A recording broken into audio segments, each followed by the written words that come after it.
Hello my dear students, welcome back to my channel Shubham lecturer, myself Shubham Goswami. आज के इस video में हम स्टार्ट करेंगे क्लास 12 इंग्लिश ग्रामर को। देखिए, बहुत सारे स्टूडेंट कमेंट कर रहे थे सर आप इंग्लिश ग्रामर कब स्टार्ट करेंगे, तो आज से मैं आपको इंग्लिश ग्रामर पढ़ाना स्टार्ट करूंगा। उसके बाद धीरे धीरे हम सब कुछ पढ़ते हुए चलेंगे, ठीक है। तो देखिए, आज का हमारा टॉपिक है direct and indirect narration. English grammar की अगर हम बात करें 12th में, तो सबसे पहले डायरेक्ट एंड इनडायरेक्ट नरेशन आता है। इसे में हिंदी में क्या बोलेंगे हम, प्रत्यक्ष एवं अप्रत्यक्ष कथन, ठीक है। जो डायरेक्टली हो उसे हम डायरेक्ट नरेशन कहेंगे, डायरेक्ट स्पीच कहेंगे। जो इनडायरेक्टली हो उसे हम इनडायरेक्ट स्पीच कहेंगे। अब ऐसे तो होगा नहीं कि डायरेक्टली इनडायरेक्टली, इससे कुछ नहीं होगा, आगे समझना पड़ेगा, ठीक है। तो अभी मैं सब कुछ आगे समझाऊंगा, तो ध्यान से इस वीडियो को शुरू से लेकर लास्ट तक देखिएगा, ऐसे ही मैं आपको पूरा पढ़ाऊंगा। तो चलिए स्टार्ट करते हैं आज का ये interesting video, class 12 English direct and indirect narration, ठीक है। तो देखिए, सबसे पहले नाम ही है टॉपिक का डायरेक्ट एंड इनडायरेक्ट स्पीच। तो हमें यह जानना होगा भैया डायरेक्ट स्पीच क्या होता है, इनडायरेक्ट स्पीच क्या होता है। तो चलिए जानते हैं, ठीक है। सबसे पहले हमारा है इंट्रोडक्शन। पहले भैया किसी भी टॉपिक को जब हम पढ़ते हैं, चाहे डायरेक्ट इनडायरेक्ट हो, चाहे सिंथेसिस हो, चाहे ट्रांसफॉर्मेशन हो, सबसे पहले हमें इंट्रोडक्शन देना होता है। जैसे हमें कोई भी नौकरी लेनी है या कुछ भी लेना है, तो हमें पहले अपना इंट्रोडक्शन देना होगा। भाई किसी कंपनी में लेना है, आपने क्या किया है, कौन सी डिग्री की है, क्या चाहते हैं आप, ठीक है। तो इंट्रोडक्शन देना पड़ता है ना, वैसे ही इसमें भी है। इसमें भी हमें पहले इंट्रोडक्शन तो जानना ही पड़ेगा, आखिर ये होता क्या है। तो देखिए, डायरेक्ट स्पीच का हिंदी होता है प्रत्यक्ष कथन और इनडायरेक्ट स्पीच का हिंदी होता है अप्रत्यक्ष कथन। तो किसी व्यक्ति द्वारा कही गई बात को हम दो प्रकार से व्यक्त कर सकते हैं, यानी कि हम एक व्यक्ति हैं, पर्सन, ठीक है। हमारे द्वारा कही गई बात को दो प्रकार से व्यक्त किया जा सकता है। एक तो डायरेक्टली, हम किसी कोई मान लीजिए है, जैसे मैं हूं और एक लड़का है, मैं लड़के से कुछ कह रहा हूं तो मैंने डायरेक्टली उससे कहा। अब वो लड़का जाकर, ठीक है, किसी और से कहता है कि शुभम ने ये कहा था, तो वो इनडायरेक्टली मेरी बातें उसके साथ शेयर कर रहा है। दैट्स इनडायरेक्ट स्पीच, ठीक। तो डायरेक्ट और इनडायरेक्ट में यही डिफरेंस होता है। समझ में आ गया, टेंशन मत लीजिएगा, सब समझाऊंगा, ठीक। चलिए आगे बढ़ते हैं। देखिए, इंट्रोडक्शन हो गया भैया, इतना ही इंट्रोडक्शन था, और भी है लेकिन पहले आगे समझिए। देखिए, अभी तो इंट्रोडक्शन बाकी है, ये तो सिर्फ ट्रेलर था, पिक्चर अभी बाकी है मेरे दोस्त। आपको टॉपर बनाकर हम रहेंगे, आपको 100 में 95 प्लस दिलवा कर रहेंगे। बस आप लोग क्या कीजिए, हमारे साथ बने रहिए। देखिए, सबसे पहला है डायरेक्ट स्पीच, प्रत्यक्ष कथन।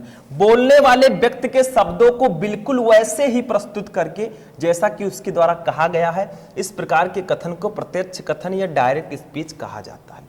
यानी कि मैं बोलने वाला हूं भैया, अब मेरी बातों को वैसे डायरेक्टली वैसे ही बोल दूं मैं, ठीक है। या क्या कहा गया है, बोलने वाले व्यक्ति को, जैसे मैं बोलने वाला व्यक्ति हूं, मेरे शब्दों को बिल्कुल वैसे ही प्रस्तुत किया जाए जैसा कि मेरे द्वारा कहा गया है, तो इस कथन को डायरेक्ट स्पीच कहेंगे, ठीक। समझ में आया। जैसे एक एग्जांपल हम ले लेते हैं। अब चलिए इसका एक एग्जांपल लेते हैं, डायरेक्ट स्पीच।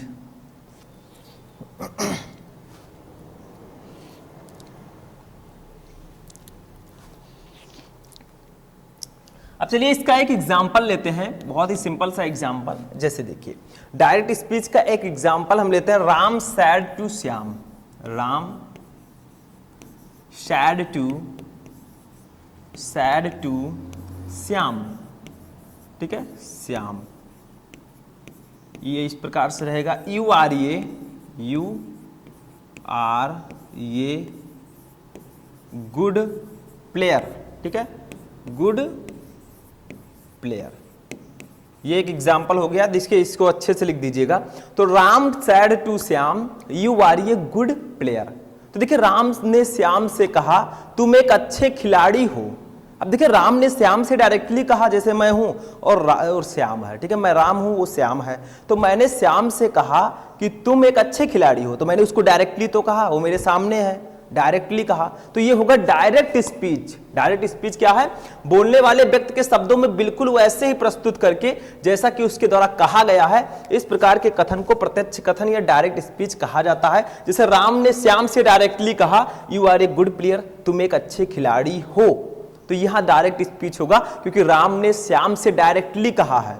बोलने वाले व्यक्ति के बातों को सेम उसी तरह प्रस्तुत किया गया है जैसा कि उसने बोला है। ठीक है, तो ये डायरेक्ट स्पीच हो गया। अब इसमें भी कुछ चीजें हैं, अभी डायरेक्ट स्पीच के कुछ छोटे छोटे बच्चे भी हैं। जैसे देखिए 2 भागों में ये होता है।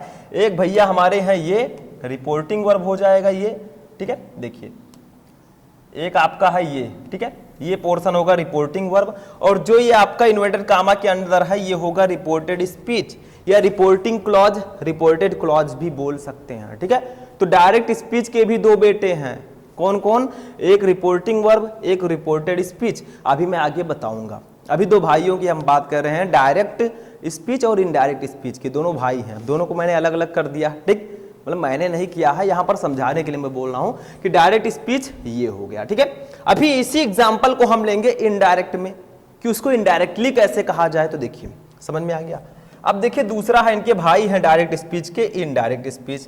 ये क्या है, अप्रत्यक्ष कथन, बोलने वाले व्यक्ति के शब्दों को, देखिए नाम से ही स्पष्ट है, अप्रत्यक्ष कथन, जो प्रत्यक्ष रूप से ना कहा जाए, ठीक। तो देखिए बोलने वाले व्यक्ति के शब्दों को उस तरह ना बोलकर अपितु उस कथन को अपने शब्दों में प्रस्तुत करके कहना, इस प्रकार के कथन को अप्रत्यक्ष कथन या इनडायरेक्ट स्पीच कहा जाता है। इसको कैसे करेंगे, रूल तो मैं आगे बताऊंगा, टेंशन मत लीजिएगा। देखिए जैसे राम सैड टू श्याम, अभी मैंने बताया राम सैड टू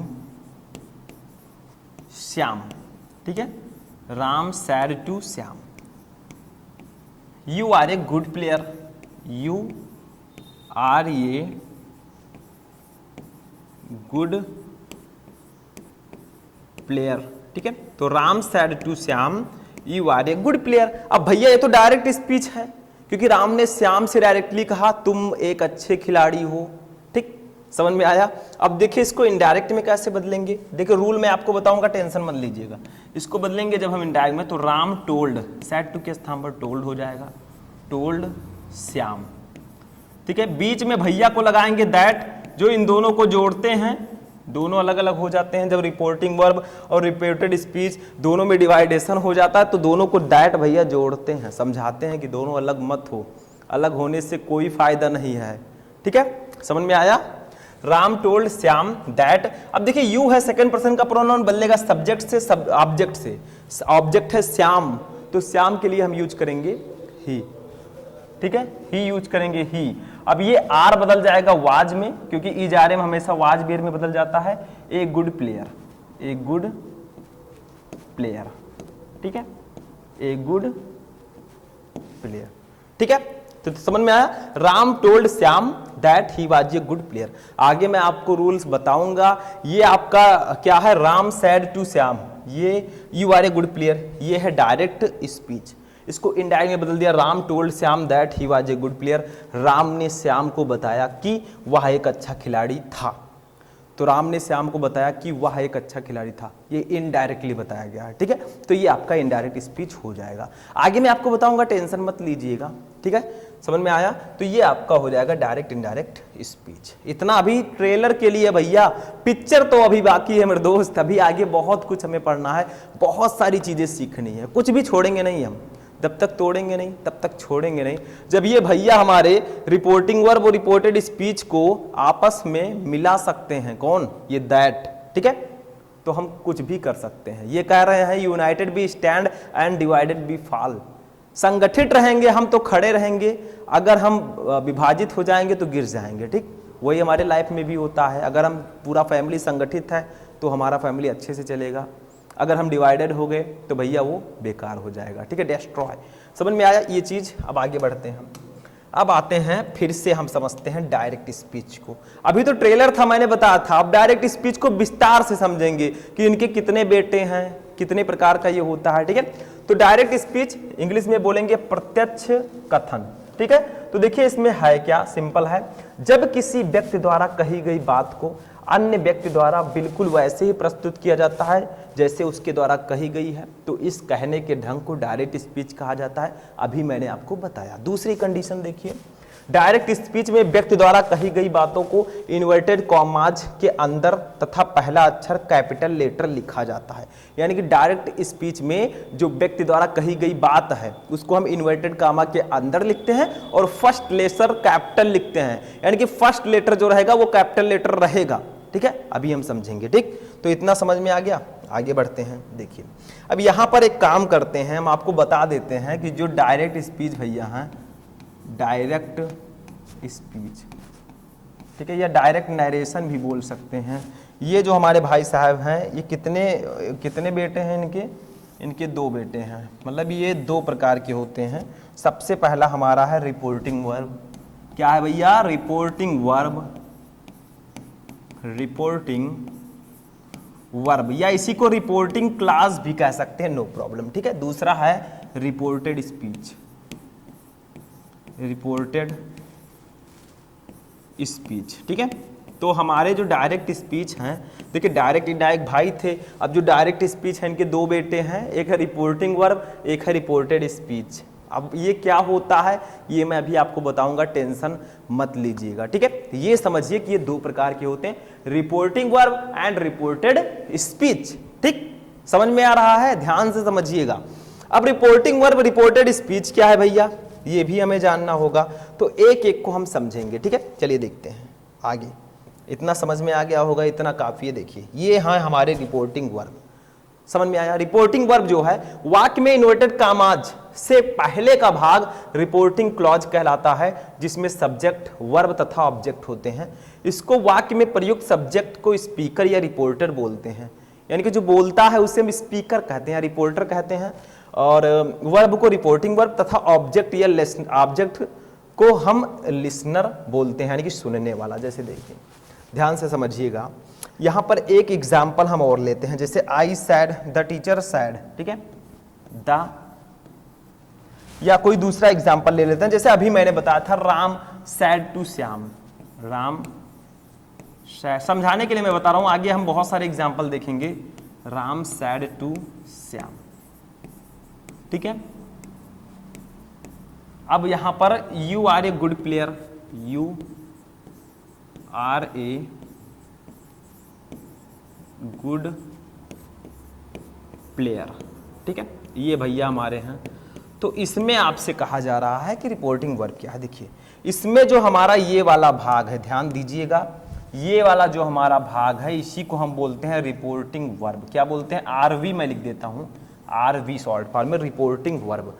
क्या कहा गया? वाक्य में इन्वर्टेड कामा से पहले का भाग, देखिए ये इन्वर्टेड कामा है, ये इन्वर्टेड कामा, ठीक है, ये 66 की तरह है, ये 99 की तरह है, ठीक है। तो ये भाग तो आपका रिपोर्टेड स्पीच होगा, लेकिन जो इसके पहले का भाग है, राम सैड टू श्याम, ये आपका रिपोर्टिंग वर्ब होगा, ठीक। और जो इस इन्वर्टेड कामा के अंदर का ये भाग है भैया, ये रिपोर्टेड स्पीच होगा, आरएस, मैं शॉर्ट फॉर्म लिख रहा हूं, आरएस, ठीक है। तो समझ में आ गया, वाक्य में इन्वर्टेड कामा से पहले का भाग रिपोर्टिंग क्लॉज कहलाता है या रिपोर्टिंग वर्ब कहलाता है, दोनों सेम है, ठीक है। रिपोर्टिंग वर्ब लिखिए तो भी कोई दिक्कत नहीं है। तो राम सैड टू श्याम, ये इन्वर्टेड कामा के पहले का भाग है, ये रिपोर्टिंग वर्ब होगा। वाक्य में प्रयुक्त सब्जेक्ट स्पीकर या रिपोर्टर होता है। जो राम भैया हैं ये सब्जेक्ट हैं या स्पीकर जिसे बोलते हैं, बोलने वाला, या रिपोर्टर बोलने वाले हैं ये, ठीक है, सब्जेक्ट हैं। वर्ब को रिपोर्टिंग वर्ब, वर्ब को रिपोर्टिंग वर्ब कहेंगे पूरे, तथा ऑब्जेक्ट को लिसनर बोलेंगे। किससे कह रहे हैं? ये श्याम से। तो श्याम भैया लिसनर हैं, सुनने वाले हैं। राम ने श्याम से कहा, तो राम ने कहा, तो ये कौन है? ये स्पीकर हैं, बोलने वाले। किससे कहा? श्याम से कहा, तो ये ऑब्जेक्ट हैं, सुनने वाले, ठीक है। तो इनको हम लिसनर बोलते हैं। समझ में आ गया? आपसे कोई पूछे रिपोर्टेड स्पीच क्या है तो बता दीजिए, इन्वर्टेड कामा के अंदर का भाग रिपोर्टेड स्पीच होता है, ठीक है। समझ में आया? चलिए आगे देखते हैं, टेंशन मत लीजिएगा, मैं हूं ना। देखिए रिपोर्टेड स्पीच, वाक्य में इन्वर्टेड कॉमाज के अंदर का भाग रिपोर्टेड स्पीच कहलाता है, जिसमें स्पीकर द्वारा कहा गया कथन या स्टेटमेंट होता है। यानी कि जो अंदर का भाग होता है, जैसे देखिए राहुल सैड टू मी, एक एग्जांपल और देखते हैं हम, colour changes, Rahul said to me, said to me, I eat an apple, I eat an apple, apple, ठीक है। यानी कि राहुल ने मुझसे कहा मैं एक सेब खाता हूं। अब इसमें रिपोर्टिंग वर्ब तो आपको पता है, रिपोर्टेड स्पीच क्या है? तो रिपोर्टेड स्पीच भैया यही है, देखिए इन्वर्टेड कामा के ये अंदर हैं, तो ये रिपोर्टेड स्पीच होंगे आरएस, ठीक है। तो वाक्य में इन्वर्टेड कामा के अंदर का भाग, देखिए इन्वर्टेड कामा के अंदर का भाग तो रिपोर्टेड स्पीच कहलाता है जिसमें स्पीकर द्वारा कहा गया स्टेटमेंट होता है, यानी कि राहुल के द्वारा कहा गया इसमें स्टेटमेंट है, जो उन्होंने कहा है ना, वही तो है। राहुल ने मुझसे कहा मैं सेब खाता हूं, तो मैं सेब खाता हूं इसको किसने कहा? राहुल ने। तो ये राहुल का स्टेटमेंट है, ठीक, समझ में आया? तो ये आपका हो जाएगा Rahul said to me I eat an apple. और ये वाला जो लेटर है डायरेक्ट स्पीच में, जो रिपोर्टेड स्पीच का फर्स्ट वर्ड होता है वो हमेशा कैपिटल लेटर में होता है। बस हो गया, समझ में आ गया? तो ये भी नोट कर लीजिए। आगे बढ़ते हैं, तो चलिए नेक्स्ट देखते हैं क्या है। देखिए नेक्स्ट हमारा है इनडायरेक्ट स्पीच। तो हमने डायरेक्ट स्पीच के बारे में जाना, वो कितने प्रकार के होते हैं, रिपोर्टिंग वर्ब, रिपोर्टेड स्पीच, ठीक, दो प्रकार के हैं। तो अब हम जानेंगे कि इनडायरेक्ट स्पीच क्या होता है, क्योंकि डायरेक्ट स्पीच के भैया अभी बैठे हैं, उनको भी जान लेते हैं। देखिए इनडायरेक्ट स्पीच, अप्रत्यक्ष कथन, ये क्या होता है, तो ध्यान से समझिए। देखिए क्या है, जब किसी व्यक्ति द्वारा कही गई बात को कोई अन्य व्यक्ति उस तरह ना बोलकर अपने शब्दों में प्रस्तुत करता है, तो इस प्रकार कहने के ढंग को इनडायरेक्ट स्पीच कहा जाता है। ये तो मैंने अभी स्टार्टिंग में ही आपको बता दिया। अब देखिए इनडायरेक्ट स्पीच इन्वर्टेड कामा का प्रयोग नहीं किया जाता है, यानी कि इनडायरेक्ट स्पीच में इन्वर्टेड कामा का प्रयोग हम नहीं करते हैं, उसको हटा देते हैं, ठीक है। जो डायरेक्ट स्पीच में इन्वर्टेड कामा था, इनडायरेक्ट स्पीच में उसको हटा देंगे, ठीक। आगे देखिए, परंतु रिपोर्टेड स्पीच या रिपोर्टेड क्लॉज दोनों सेम है। रिपोर्टेड क्लॉज कहिए, रिपोर्टेड स्पीच कहिए, ठीक है। परंतु रिपोर्टेड स्पीच से पहले कंजक्शन दैट का प्रयोग किया जाता है। मैंने बताया था ना कि रिपोर्टेड स्पीच से पहले कंजक्शन दैट का प्रयोग करेंगे इनडायरेक्ट में। जैसे देखिए इसका एग्जाम्पल समझते हैं। जैसे एक एग्जाम्पल है, बहुत प्यारा सा एग्जाम्पल, ठीक है। एग्जाम्पल क्या है, सी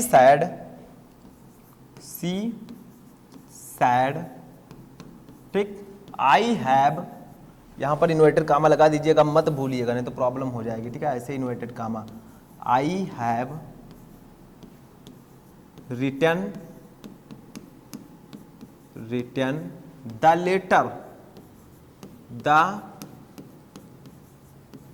लेटर, ठीक है। तो she said I have written the letter, उसने कहा मैंने पत्र लिख लिया है। भैया बैठी हैं, पत्र लिख रही हैं आराम से, ठीक है। जैसे आप लोग बैठे हैं पढ़ रहे हैं, ऐसे वो भी बैठी हैं और पत्र लिख रही हैं। कुछ ना कुछ करना चाहिए, हमारे अंदर वो जज्बा होना चाहिए, वो जुनून होना चाहिए कि हाँ मुझे ये करना है। आप लोग अगर ठान लें कि हाँ मुझे टॉपर बनना है, तो आपको टॉपर बनने से किसी का बाप भी नहीं रोक सकता।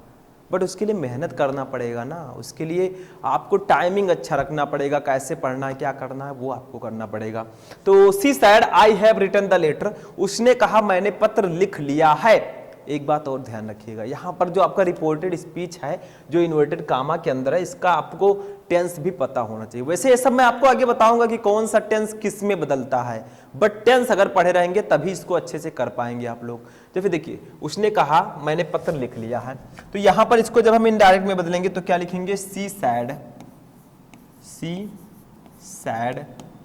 दैट, ठीक है, सी सैड दैट। अब आई है फर्स्ट पर्सन का प्रोनाउन बदलेगा सब्जेक्ट से।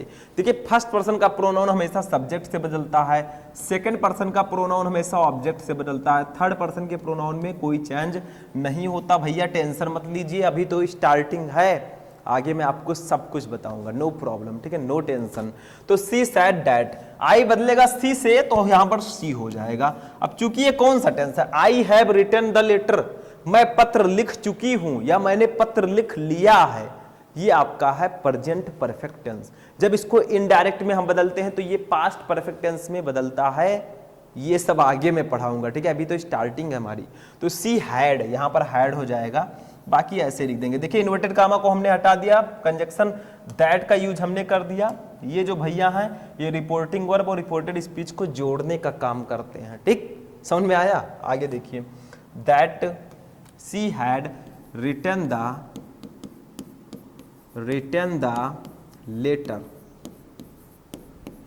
लेटर, ठीक है।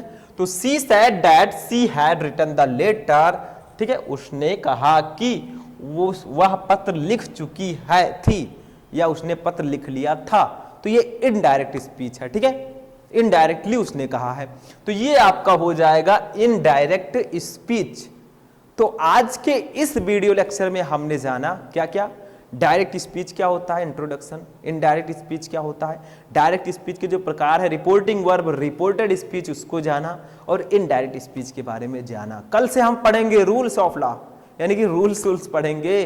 तो आज का ये इंटरेस्टिंग सेशन यहीं पर फिनिश होता है। कल फिर मिलेंगे एक नए एनर्जी के साथ, एक नए टॉपिक के साथ।